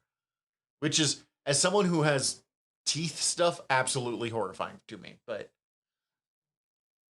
I don't know how I feel about that. That is I respect the hustle. I'm just processing that. I might not have regards for that. That's fucking wild. But yeah, just like the like eye twitch he has when they're playing the recorder. Also, what a good way to fuck with them. Oh, and then the fucking I know we're jumping around wildly, but like the calendar, it was another bit like oh my god. It coming back to bite them in the ass. But then also kind of doesn't? Right. Because it does get them the money to host the tournament. I respect that they allow Shoresy to be wrong because it's like he has to be wrong in places because he's still fucking Shoresy. But it's so easy a lot of times to make your protagonist always correct. And as much as he's like, this is going to bite us in the ass, and even they're like, you warned us, and then it doesn't. It almost does. Yes, but I will say that there's the thing that the show does in certain ways that like hits me in the same emotional combos that like certain animes and definitely other sports stuff hits me in a way that I'm just like never expecting it, and I'm just like, oh, that's fucking incredible. But like him like showing up with the spray tan, that whole setup into the resolution of it. Why has he still got his tarp on? With the repeating bits of all of that echoing throughout the rest of the series is so incredible. And it's all just like his commitment to Nat specifically and the team and to doing what they need to do. My favorite part of that, and it's like the only quiet moment of that, is after she sends the rest of them to get spray tans, except Dolo, obviously. Unless he wants to. Yes. Obviously, he's invited. Again, we talked about it last season. They'll make what you expect to be like super homophobic jokes and are like right on the border. Like the dinner conversation with his family in this one's a little weird, and maybe we'll get to it. But like, it never goes quite the direction it feels that like you would expect to. It feels like comedically they're setting up uneven ground for you to be like wary of, and if you're paying attention, you'll be like, oh shit, that's a weird fucking step there, and then you'll trip into a fucking pie because it's a setup to a different, funnier joke that you weren't expecting. Yes, but my favorite moment of the spray tan thing, and I also love that they reference it for a while and then they show it. Like, it wouldn't have worked as well if they'd opened with that scene and not done a flashback. but is where she takes off his glasses so she can like look him in the eyes, and he does look like a fucking monster. But like they have this really kind of sweet moment between them. That also brought me to another thing that I thought of while on a recent watch through that I really actually kind of love that they left kind of unspoken is kind of the relationship between Shoresy and Nat's mom in general as a character. Obvious, like we know that he knew her And like and that they liked each other. But we don't really know anything about, like, we see like 2 photos of her in If her outfit, that. if that, and that's all this season. I'm pretty sure. End of season 1, we see the photo of the 3 of them together. But like for the most part, is just very much just like a character that is kind of wildly, heavily emotionally weighted to both of these characters by the feel of what I'm getting, but like we don't know anything really about. I would love to know more about Shoresy's relationship to her, although I suspect that part of it is she gives him a shot when other people wouldn't, because he's the worst. Like, as much as like he's our hero character, we do have to keep remembering anyone who fucking hates Shoresy is not wrong. They're not wrong. No. Because you had mentioned Laura Moore, I do kind of want to circle back to that, because the most profound moment of season 2 for me, and it's one that hit me really hard, because we've talked about, especially in the last episode, how his relationship to hockey kind of connects to my relationship to Belagarth, my phone sword fighting. Is it the bit when he's sitting down with her outside? Yes. And why do you still do this? And it's the one place I can be me. It's the, it's the one place that makes sense. I have been playing, I've talked about it, I've been going to the same park basically every Sunday to spend time with my friends and swing stick since I was 15 years old. I turned 36 in like a month and a half. It is, as much as I have my life, I have, going to work, spending time with you guys, riding my motorcycle, Eating sticks. Eating sticks, paying for eating sticks later tonight. Obviously your wife. Yeah, I was working up. I was saving her for last because she's the most important one. I figured that was where you were going at this point, but I was like, I'm gonna just make sure. I was not going to miss that. But like, yes, calling my dad, whatever. Your wife. My wife, yes. I already said wife. We're just going to put it at the end now. The place where I can be me, the place where I have the respect that I've earned through the stuff that I've done that has nothing to do with my job, which, I mean, we all work at a fucking grocery store. Like, there's no shame to that, but it's also nothing to fucking write home about. Where I understand the rules of the game, and that game can be the game itself or the politics around it. I know all of that inherently in a way that the rest of society has never quite made sense to me. Again, we're pretty sure I'm neurodivergent, even if I've never, if that shocks any of you, I don't know what to tell you. But that doesn't track. I don't see it. But, so having that spot, you seem pretty divergent. Fuck's sake. Having that spot where, yes, I might be, I go to a larger event and I'm now on the older side of stuff. There's plenty of people who are like, I'm 25. And I'm like, I am tired just talking to you. But I understand, the rules of the game. I'm still here. I'm still one of the most involved in whatever was going on. That really, I had to sit and think about that scene for a while afterwards. I think it's one of the best acted scenes that Keeso has done across. I've now watched 14 seasons of a show that he's written and starred in, and that scene sticks out stronger than most of them for me. I agree. Yeah, no, it's an incredible scene. And then good job of the accountability, and then like, I laughed so fucking hard. He's like, I could have gone home with a woman that I've been after for a year now. And they're all like, could have gone home with Laura Moore. It's like, no, No. definitely not Laura Moore. You've only been after Laura Moore.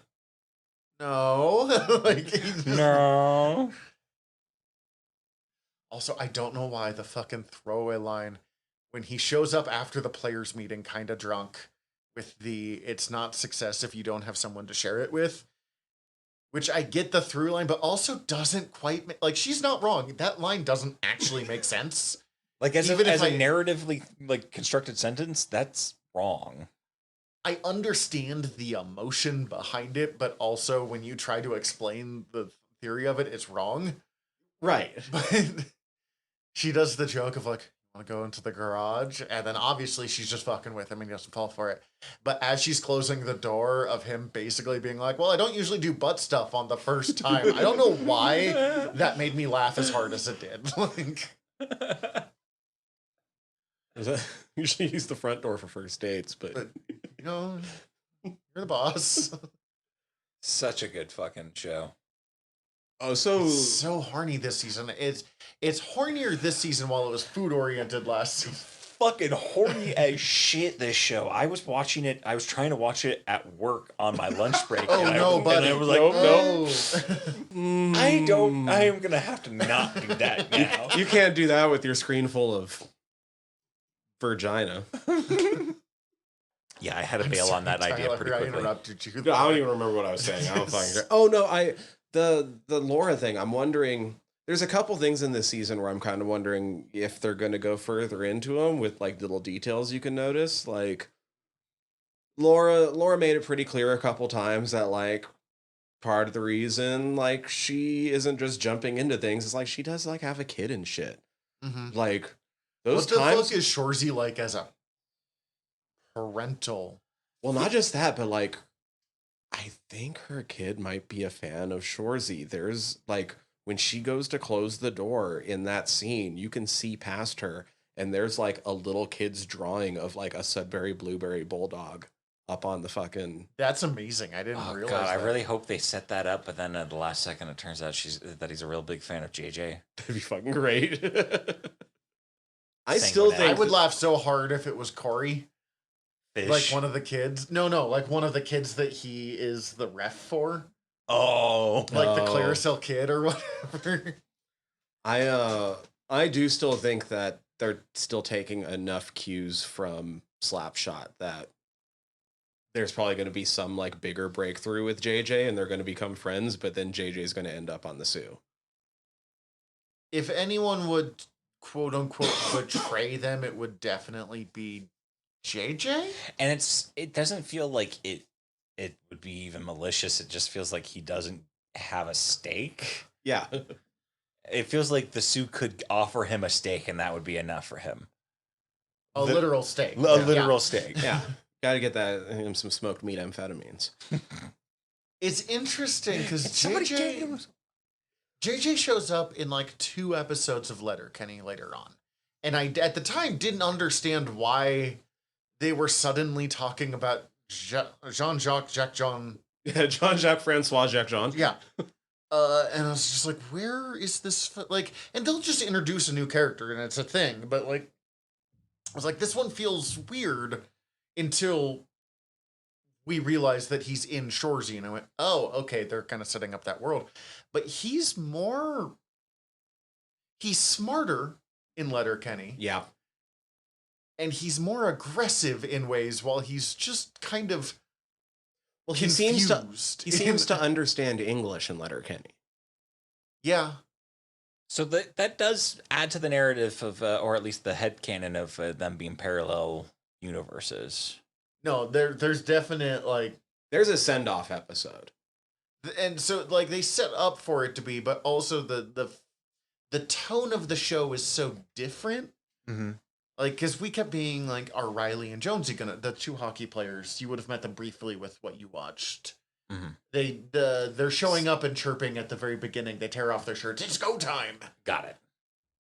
And I keep waiting for them to show up, but like I don't know how they would fit in the world of If they show up anywhere, it's going to be next season, and that's only if we get the senior tournament next season. But they're still referenced in the first time he talks to Laura Moore. They mentioned that he's infamous for wheeling his two friends. First off, they're not his friends, and second off, their moms were wheeling him. Yes, I get that, but like that's Riley and Jonesy. That's like a plot line from Letterkenny. Mm-hmm. So again, it's a pretty parallel thing if it's not the same. Yeah. And I'm only thinking about it that deeply because I'm that fucking genre television nerd. Yeah, I think if they show up anywhere, it's going to be next season. Otherwise, we're probably not going to get them. That is the thing that I'm curious. Do you think we're actually going to see the senior champion? Like, I don't fucking know. I feel like we have to. But I also was so sure of what season 2 was going to be, and they skipped and jumped immediately. Like, it'll be hard not to, given the setup of how hardcore they set up in season 2 of will they be the best team in the league this year or the best team in the league ever? I don't know if we could do the same kind of time jump successfully. But that said, I wouldn't have expected them to do the time jump that they did exactly as successfully as they did. So I'm fully, like, I haven't watched any trailers. I know the new season's coming out soon. I don't think it's already started on Crave. They're like 3 or 4 episodes in. Yeah. Hulu is a little behind. I don't even remember them releasing a trailer. I just remember them releasing a date. They did release a trailer. I didn't even watch it though, because I knew that it was, because they released it like a week before it started dropping on Crave anyway. And I'm like, well, I'm going to be getting this in like a month anyway. Well, yeah. And in fairness, the trailer for Shoresy was mostly just like a slow-mo through the locker, and then it like turns the corner and it's the 5 main ones just that's right. Arms crossed, threatening. Like Letterkenny also did the same thing. They'll do trailers, but they don't tend to like tell you much. Yeah, it's moments of the characters. Oh, I fucking love the. I forget the character's name, but the YouTuber who does the Jory Jordan. Jory Jordan. The Sudbury Kids Report. Yes, that's such a fucking good bit that gets set up, and then the payoff of having him basically chirp the fucking Sioux just to throw them off. Yeah, that was. I didn't care for Jory Jordan until that one, and I'm like, oh, okay, we're good now. Like when fucking Shoresy immediately turns, like, is he dying? Like angry about it. Oh my god. I love that. So good. The first time they're like directly confrontational. The second time he kind of figures out how to deal with Jory. He doesn't give him anything he wants. And do you want to see? Sure. Yeah. Like, oh my god. So good. Seriously, the recorder though, on guard for thee. Oh my god. Yes. And then the super overdone version of America the Beautiful, which brilliant. So brilliant. One thing I thought was kind of weird, but it's also like because this season is so, and because the show is so short. I mean, it's a movie split into 6 parts with slightly different. Yeah, basically. Yeah. With slightly different pacing because of it. Like, but is that might be why I also was really fucking like it's so evenly paced. Like overall, like a season's it's 6 episodes, 20 minutes. That's a fucking movie. That is so easy to get in and out. Yeah, I think not counting the credits, I think every episode is like 19 minutes. Jesus Christ. Wow. There's episodes of Ted Lasso almost longer than this season. Also, the fucking music in this show is pretty great. I listened to this. Oh, that's what I was going to ask you. Have you fallen in complete love with True Love by Tobias Jesso Jr. like everyone else that watches this show? Yes. The song from the season finale of season 1. True Love. Yeah. Nope, that one's definitely on my playlist. Yeah, that's Yeah. It's incredible. I was listening to it. I struggled to not listen to it today because I was like, oh man, that sounds like a good song to listen to. While I was also trying to finish re-listening to your the first episode you guys recorded, and then also try and watch some of Shoresy. The Letterkenny also has similarly amazing music. I mean, not all the songs work for me, but it's such a wide range of songs that like that was gonna happen. I actually very often put on the Shoresy soundtrack in the back room at No work. regrets, yeah. But in the first episode of Letterkenny, where he finally gets into a scrap, Mm-hmm. and the music that plays, so good. But what I was saying, one thing that like I appreciated of Shoresy, because of the ongoing like theme of relationships of different kinds, ranging from his love for Laura Moore to Dolo and not Hitchcock. Goody. Hammering ass. Just hammering ass all the time. And like whatever that is. But I mean it's a recurring thing with the people. They keep the relationship that Hitchcock starts to develop with the waiter. Pam? That comes out of fucking nowhere, but also like I don't feel like it's completely out of nowhere. I feel like they keep setting it up through the season, and the one time she's about to respond at the Pitter Patter Panini is when Michaels comes in talking about the Policettis. Sure, but like season 1, she is nothing but hostile. And then in season 2, there's suddenly tension between the two of them.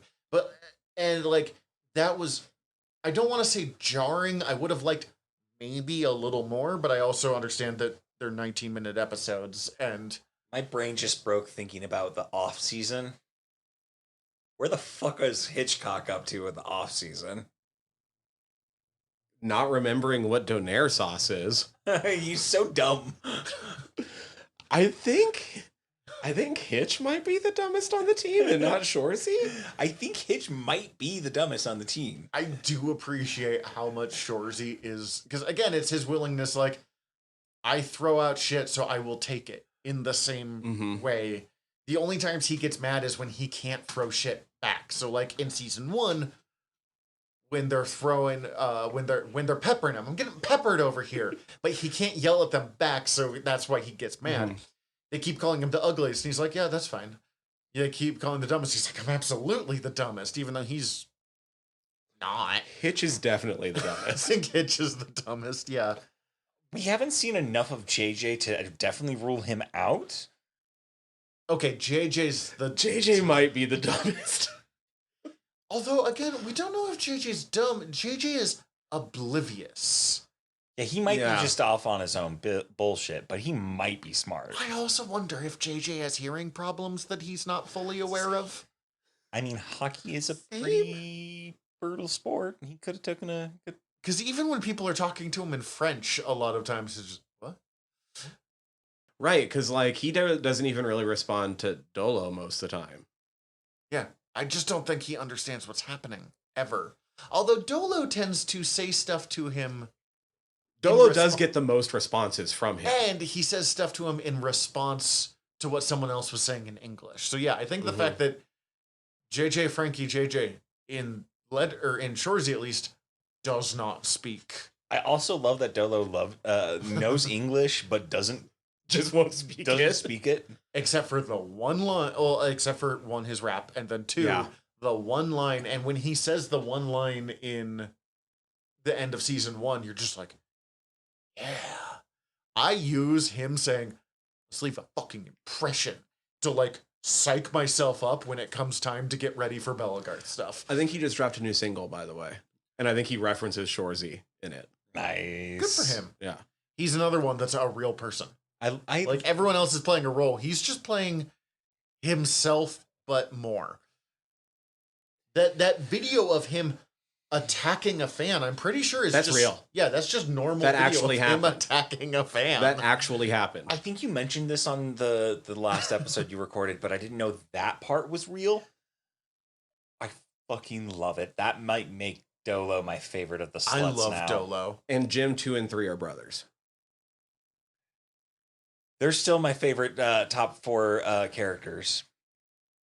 But 2 and 3 are brothers? Are real life brothers. That's great. So the middle one and the talkie one. Yeah. Fucking beauties. And I think they all did a stint in the show. I don't know. Like, I think the gyms are like everybody played at least junior level and above, I think. But I think the gyms were like the highest up of all of them. I want to say that Ted Hitchcock actually like might have like put out like I can't remember his real name, but like his memoir, I think, is something about him like washing out of the show because he was like a really like high ranked prospect and then like showed up and just couldn't hack it. Yikes, that sucks. That's fascinating. But I guess he like owns it. I mean, yeah, that's fascinating. Yeah. I want to say that that's what I read. It's either him or Goody, but I want to say it's Ted. I needed to do some deep diving on Wikipedia on the people of this show a little bit more because that's fascinating. I love that. It's making me want to watch Letterkenny, to be honest with you. Like, I probably will watch some Letterkenny. Get into it. Well, and well, you around really that time need to watch that, the final season. I know, too. I do. Around that same episode that JJ shows up, Ted Hitchcock shows up too. Oh, does he? Yeah. I did not catch that at all. It's around that same time period where they're really focusing on the hockey a little Where is bit he more. from? Newfoundland? Yeah, where is that, I guess? Coastal. I want to say West Coast. No. I don't He's know. from Mount Pearl, Newfoundland. Let me look that up. In my defense, if we have any Canadian listeners, I barely know American geography. U.S. geography. I know a little, but I'm not good at it. Geography is never anything that stuck with. They're like, where did you go? And I'm like, I don't know, wherever the car took me. Like, We went somewhere. I wasn't driving. Oh, he's from like way the fuck out there on the East Coast.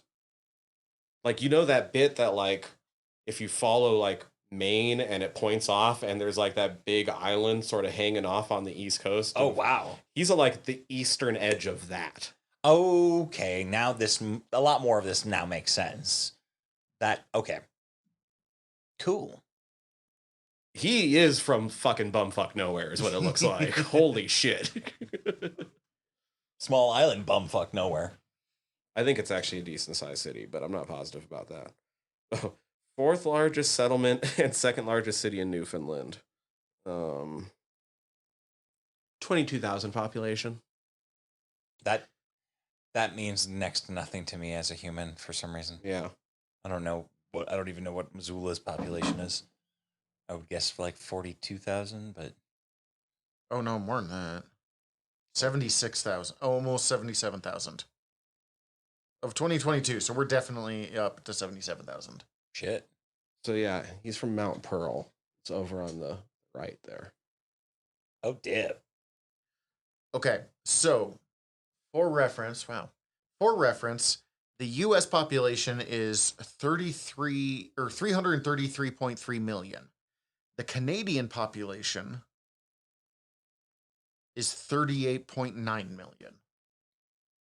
So their country is actually bigger than ours geographically, if you're looking at the continuous 48. Mm-hmm. But we have 10 times their population. Wow. Part of the appeal of Canada, if we're being 100% honest there. He's still cutting the California good air. has more I people. think I could get into hockey. Yeah, I wanted to get into hockey as a kid and just like, I don't know. I never caught the games to actually understand the game. I played a decent amount of hockey video games, but like I always kind of sucked at them and mostly was just fucking using it to beat the shit out of people. I played a lot of street hockey. Could not tell you if I knew what I was doing. The closest I've ever gotten into getting into a sport is during COVID.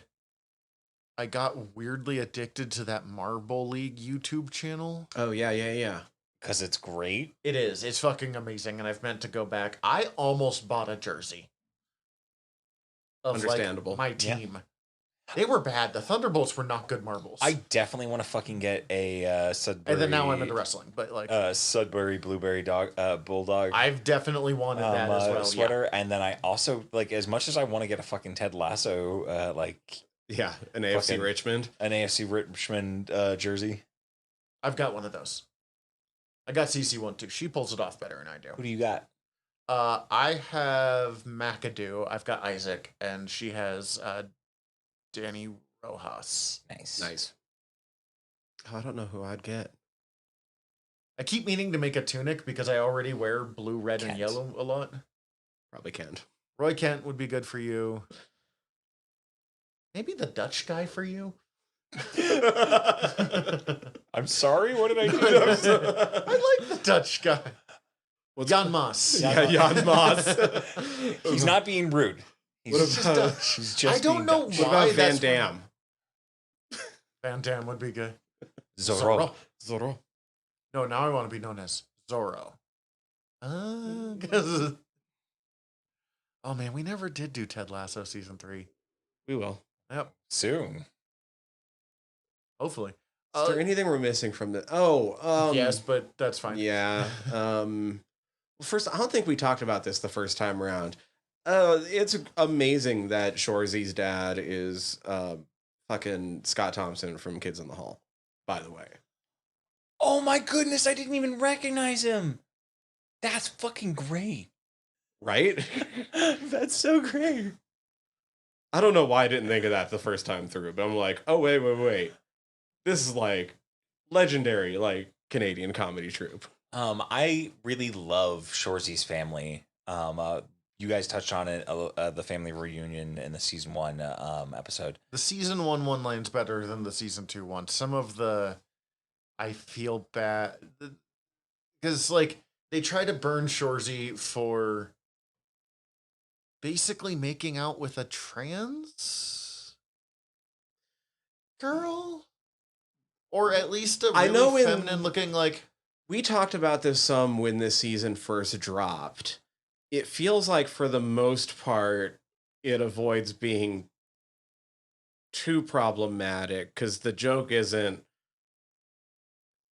Because of the way he flips it back around. Like, it's just like, yeah, fucking looked good. That was a hot guy. Yeah. Real but hot. The problem I think in it also is that agreed with them too. I think the problem and where it feels weird is because that it does sort of lean on like the trap sort of. Yeah.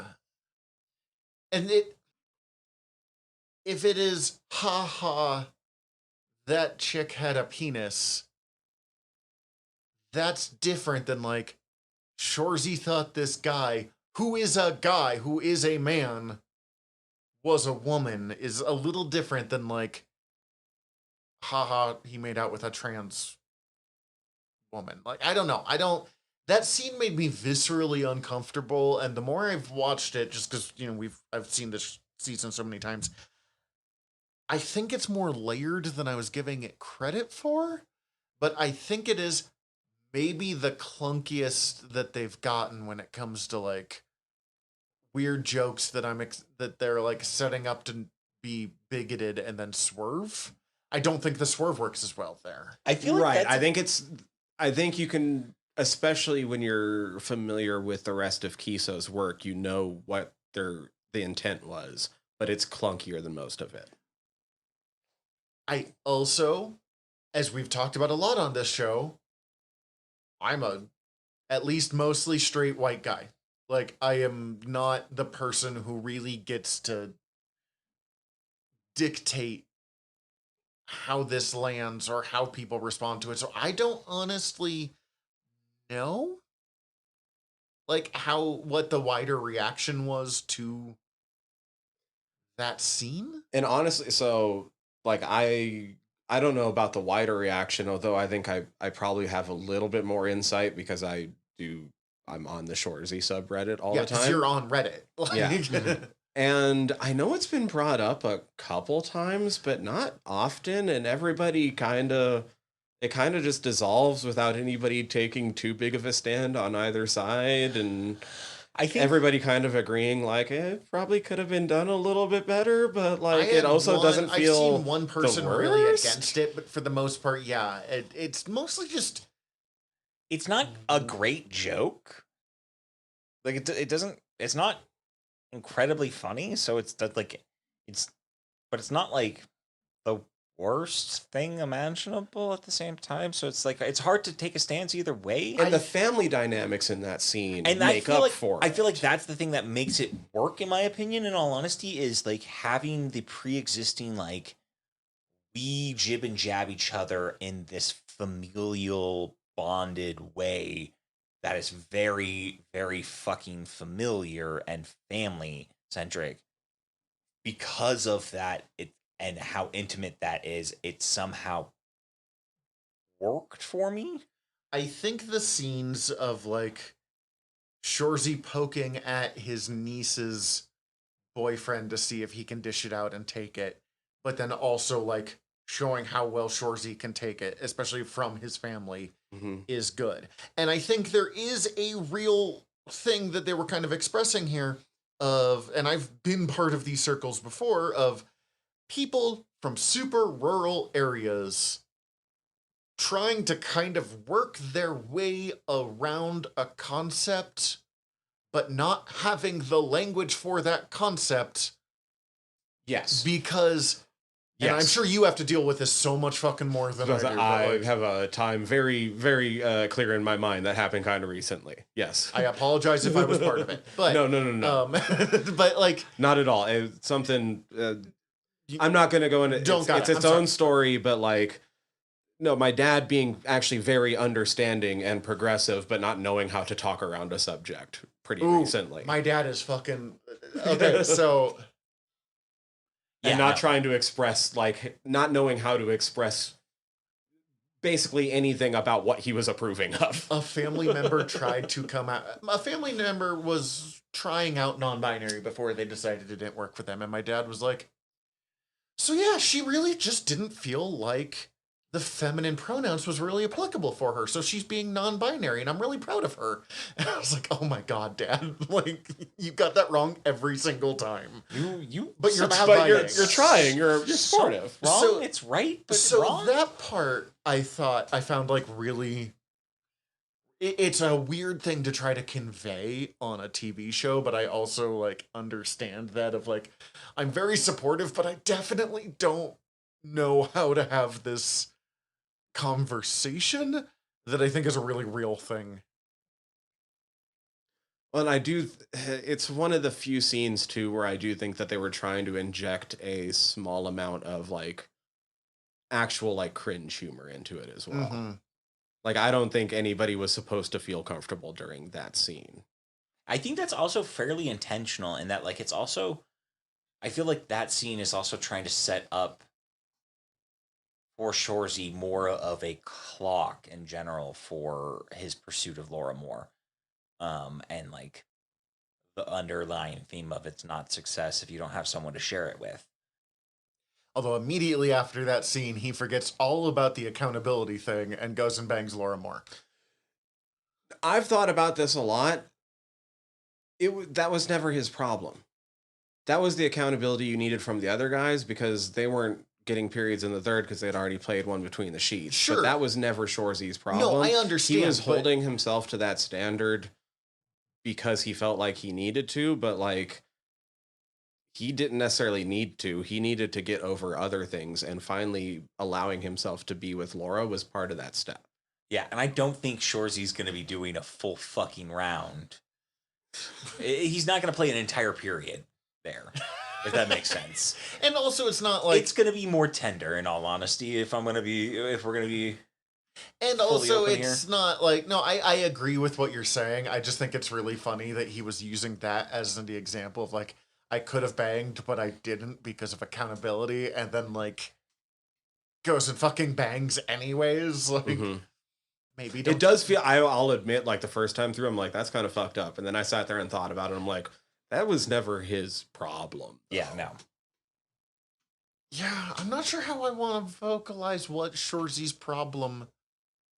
I mean, I don't know. They leave it kind of nebulous. He just has kind of in general emotional problems. Yeah. Like, there's a level of kind of trusting, or I guess not trusting people around him, opening himself up to people around him, because he has, I mean, as they talked about in season 1, where he stops chirping his own teammates as much, and like as he's living with these as with the boys and getting closer with them, and he's kind of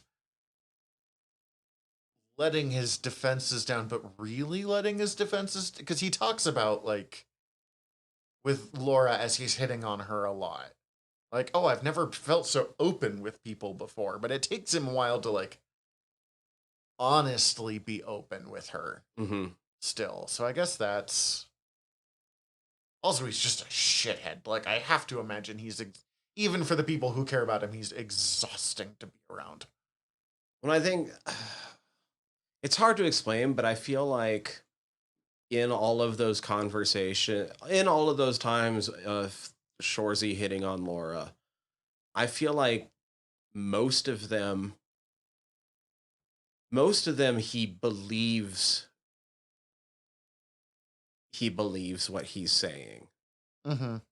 And towards the end, he knows that that's what he's saying, if that makes sense. Mm-hmm. It's just interesting to watch it. Like, he's always been into Laura Moore, and but like watching it become progressively less of a game as it goes along. I also just, oh my God, I just love how everybody interacts with Shoresy through even just like his little quips and sayings and stuff. Because like Laura matches his huzz back at him. Like other characters always trip up. Other characters ignore him. He kind of is just building a little family around him that he never was capable of in Letterkenny. Like, mostly because he sucks so bad in Letterkenny. Like, that's not a good place for him. Yeah. I am curious if we're going to see anybody. I don't think so. That's my guess, but, you know, who knows? Maybe Tanis. Tanis, Riley, and Jonesy are the only ones I think that could transfer over successfully. I would also say Tyson and Joy Boy. Yes, but they're not good enough at hockey to be part of any of the teams. No, they're not. Sorry, none of this means anything to you. Yeah, no, I However, if they needed extra muscle for any reason. They have the gyms. They don't. Right. I know that. Then the gyms are fucking buttes. I get it, but... Do we have anything else? I got nothing else. Okay. Next time, we are going to continue our strange, bad 90s pulp movies. So, it's time for Alec Baldwin's The Shadow. Yes. I'm so excited for... You said, like, oh, I'm just not going to show up for the bad ones, but, like, this one might be really bad. I don't actually know. I'm excited. I'm so looking forward to it. Well, I will watch it, and if it's bad, I will not be here. No, you gotta be here. Like, we gotta do this. Anyways, that's next time. In the meantime, we're your generals of nerdery. I'm Zach. I'm Tyler. Dismissed. Hi everybody, General Tyler here. If you like the show, please hit subscribe however you're listening to us right now. Also, if you could rate and review us however you're listening to us right now, or preferably over at Apple Podcasts, we would super appreciate it, as the whole world is ran on algorithms, and we want to be all up in them, getting our voice out to more places. Also, tell your friends. We always appreciate that. If you want to get in contact with us, ask us questions, give us comments, email us, generalnerderypod@gmail.com. You can also contact us through our website, www.generalnerdcast.com.